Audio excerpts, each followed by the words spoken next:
کیسے بنا لو, کیا نقشہ ہوگا, کیسے ہوگا, ان کو بنتا جائے گا. اب ایسے تھوڑا بنتا ہے کہ آپ بنتا جائے گا والی بات تھوڑی ہے. ماسٹر پلان بناؤ پہلے. جی ہاں. یہی خوبی ہے. مثال کے طور پر یہ قادر آباد سائی وال میں انہوں نے بجلی کا پلانٹ لگایا, کوئلے سے چلنے والا. اگر اس میں یہ پلان نہ کیا ہوتا کہ یہ کوئلہ کہاں سے آئے گا, کیسے آئے گا, کس ملک سے چلے گا, بندرگاہ سے یہاں کیسے پہنچے گا, ٹرین کیا ہماری کفالت کر سکے گی, اور یہاں آ کے کہاں سٹور ہوگا, تو آپ بنا سکتے تھے. گیس کے پروجیکٹ لگے ہیں, جب آپ نے گیس کو یہاں پہنچانے کا پورا انتظام نہیں کیا ہوگا تو کیا اڑ کے گیس آ جائے گی آپ کے پاس. آپ کو ماسٹر پلان بنانا پڑتا ہے. آپ کے شہر تباہ اس لیے ہو رہے ہیں کہ آپ نے شہروں کے ماسٹر پلان جو تھے تباہ کر دیے. کراچی کا ماسٹر پلان تھا, اب کبھی نہیں ہے. اب کراچی کا جو موجودہ نقشہ اس میں کوئی ماسٹر پلان نہیں ہے. جہاں جس کا دل کیا بستی بسا لی. جو کرنگی ایک کچی آبادی تھی, اس وقت کہا جاتا تھا کہ دنیا کی سب سے بڑی کچی آبادی ہے. اللہ بلا کرے جنیجو کا, اس نے آ کے ساری کچی آبادیاں پکی کر دی. پتہ نہیں چلا کیسے بن گئی. جب بن رہی تھی مجھے یاد ہے کہ میں اپنی موٹر سائیکل پہ وہ جا کے گھوما کرتا تھا, اور جب کوئی نئی کنسٹرکشن ہوتی تھی پوچھتا تھا کہ تم نے زمین کس سے لی, کیسے لی, کس ریٹ پہ لی. اس کو میں نے رپورٹ بھی کیا اس زمانے میں, لیکن دیکھتے دیکھتے بن گئی. جام صادق علی کا زمانہ تھا, اس پر تو زمینوں کا قبضہ اتنا آسان ہوا کرتا جس کی انتہا نہیں. آنے والے زیادہ مشرقی پاکستان کے لوگ تھے, اور مشرقی پاکستان کے لوگ جن کو ہم بہاری کہتے ہیں, ان کے لیے ہمارے دل میں بڑی نرمی تھی کہ ان کو کوئی سر چھپانے کی جگہ ملنی چاہیے. پلاننگ تو ہم نے کی نہیں. پھر اس پہ کٹی پہاڑی نکلی, پھر پتہ نہیں کیا کیا نکلا, کیا کیا بنا, کیا کیا نہیں بنا. آپ ڈیولپمنٹ پروجیکٹ بنا رہے ہیں, اس کے بعد پوری بستی کیا بن گئی ہے دور دور تک. بھائی کے بعد نارتھ نازم آباد تھا, نارتھ نازم آباد کے ناگن چرنگی بہت فاصلے پہ تھی. ناگن چرنگی کے آگے وہ ہمدرد یونیورسٹی تک ایک پورا خالی بیرن علاقہ تھا. اب وہاں پوری بستیاں آباد ہیں, سڑکیں بنی ہوئی ہیں, آرگنائز ہی ہوں گی میرے خیال میں. تو یہ سارا جس طرح پلاننگ کی, اب وہاں پانی کھڑا ہو گیا. معلوم ہوا ہم نے کوئی بندوبست نہیں کیا تھا جہاں سے پانی سمندر پہ کہا جائے گا. بارش ہوگی تو رک جائے گا پانی, کیا ہوگا, سوچا نہیں تھا ہم لوگوں نے. تو یہ ہماری ماسٹر پلان کے بغیر بناتے ہیں. یہی اس وقت ہوا. کورٹ نے فیصلہ تو دیا ہے کہ ماسٹر پلان کدھر ہے. وہ کہتے ہیں ہم سپریم کورٹ میں جائیں گے, وہ بھی ماسٹر پلان مانگ لیں گے تو کیا کریں گے. ماسٹر پلان بنائے تو صحیح نا. آپ صرف تقریروں کے زور پیسے کما رہے ہیں, پیسے کما رہے ہیں, بس شہرت کما رہے ہیں. ہم نے ایک نیا شہر آباد کر دیا گویا 3 سال سے بات, کچھ بھی نہیں ہے ابھی تک. بس آپ کا اعلان ہے, اعلان کے بعد علاوہ کچھ نہیں. آپ جب پلاننگ تو بنا لے نا اس کو. میر صاحب, یہ راوی اربن پروجیکٹ جب اس کو پلان کیا گیا تو بہت سے لوگ اس سے متاثر بھی ہوئے.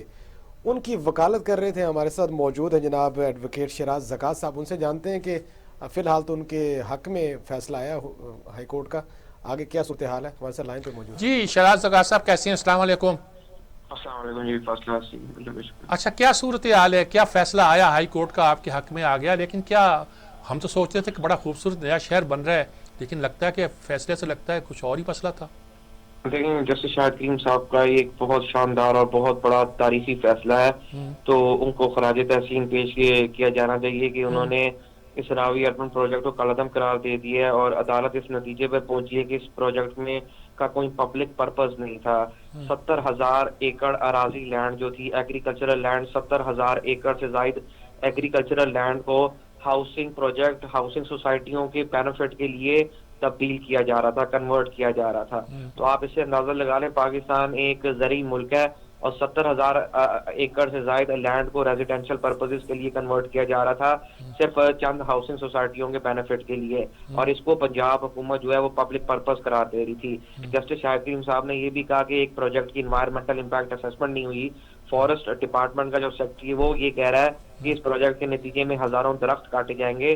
لاہور کا شمار پہلے سے ہی دنیا کے آلودہ ترین شہروں میں ہو رہا ہے, تو جب درخت زیادہ کاٹے جائیں گے تو اس کی ماحولیاتی آلودگی میں اور زیادہ اضافہ ہوگا.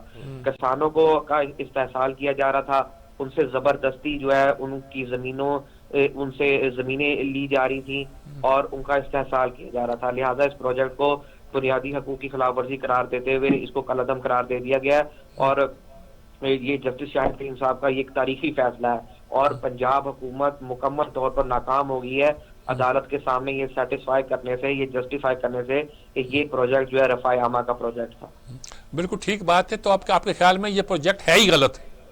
بالکل, کیونکہ یہ 70,000 ایکڑ سے زائد جو ایگریکلچرل لینڈ ہے, پاکستان کو فوڈ سیکورٹی کے خطرات آلریڈی لاحق ہیں, اور اگر آپ 70,000 ایکڑ سے زائد اراضی لینڈ جو ہے, ایگریکلچرل جو لینڈ جو ہے, وہ آپ ریزیڈینشیل اور ہاؤسنگ سوسائٹیوں کے بینیفٹ کے لیے یوز کریں گے, تو پاکستان تو آلریڈی ابھی نیٹ فوڈ امپورٹر ہے, تو پھر تو اور زیادہ اس کی امپورٹس میں اضافہ ہو جائے گا. نہیں, اب لیکن یہاں آبادی کا مسئلہ بھی ہے, بڑھتی جا رہی ہے, لوگوں کو رہنے کے لیے رہائش چاہیے, تو اس کا کیا حل ہے آپ کی نظر میں؟ آپ بھی کچھ بتا دیں ہمیں. آپ کا تو یہ ٹھیک ہے کیس مقدمہ کہ یہاں اگر آپ سارے ریسورسز ایک شہر میں ہی الوکیٹ کر دیں گے تو باقی شہر جو ہیں وہ تو بیکورڈ رہ جائیں گے.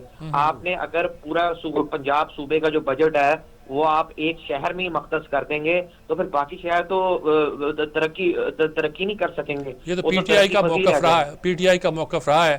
اب دوسرے شہر بھی ترقی کر رہے ہیں, مثلا ملتان میں انہوں نے شاید ڈی ایچ اے نے بنائی ہے تو آم کے درخت کاٹ دیے ہیں, وہاں ان لوگوں کو شکایت ہے, تو ہر جگہ یہی شکایت ہے. دیکھیں, یہ پاکستان جو ہے کلائمیٹ چینج کے حوالے سے 5th موسٹ ولنریبل کنٹری ہے. لاہور دنیا کا آلودہ ترین شہر ہو گیا ہے. اگر آپ ہزاروں کی تعداد میں درخت کاٹیں گے اور کسانوں, تو لاہور میں ماحولیاتی آلودگی میں اضافہ ہوگا, اسموگ میں اضافہ ہوگا. آپ کسانوں کا کس طرح استحصال کر کے ان سے زبردستی زمینیں لے سکتے ہیں؟ آپ ایگریکلچرل لینڈ کو کس طرح آپ ہاؤسنگ سوسائٹیوں کے بینیفٹ کے لیے کنورٹ کر سکتے ہیں؟ آپ نے راوی اربن اتھارٹی کا کوئی جو اپنا کوئی ماسٹر پلان نہیں تھا. راوی اربن اتھارٹی نے کا جو اپنا کوئی ماسٹر پلان نہیں تھا, اس ماسٹر پلان کو بھی کل عدم قرار دے دیا گیا. تو جسٹس شاہد کریم کا یہ ایک تاریخی فیصلہ ہے, اور پنجاب حکومت نے سیٹسفائی کرنا تھا کہ یہ پروجیکٹ جو ہے وہ رفاع عامہ کے لیے تھا. اب پنجاب حکومت مکمل طور پر ناکام ہو چکی ہوئی ہے, اور یہ جو ہے یہ ان کے لیے بہت بڑا سبق ہے کہ اس پروجیکٹ کا انعقاد اس کی افتتاح پرائم منسٹر عمران خان نے کی تھی, اور یہ اس پروجیکٹ کو عدالت کے سامنے جسٹیفائی نہیں کر سکے کہ یہ ایک پبلک پرپز کا پروجیکٹ تھا. اب آپ اس سے اندازہ لگا لیں کہ کسانوں سے زبردستی زمین ہتھیا کے یہ ہاؤسنگ سوسائٹیوں کو دے رہے ہیں.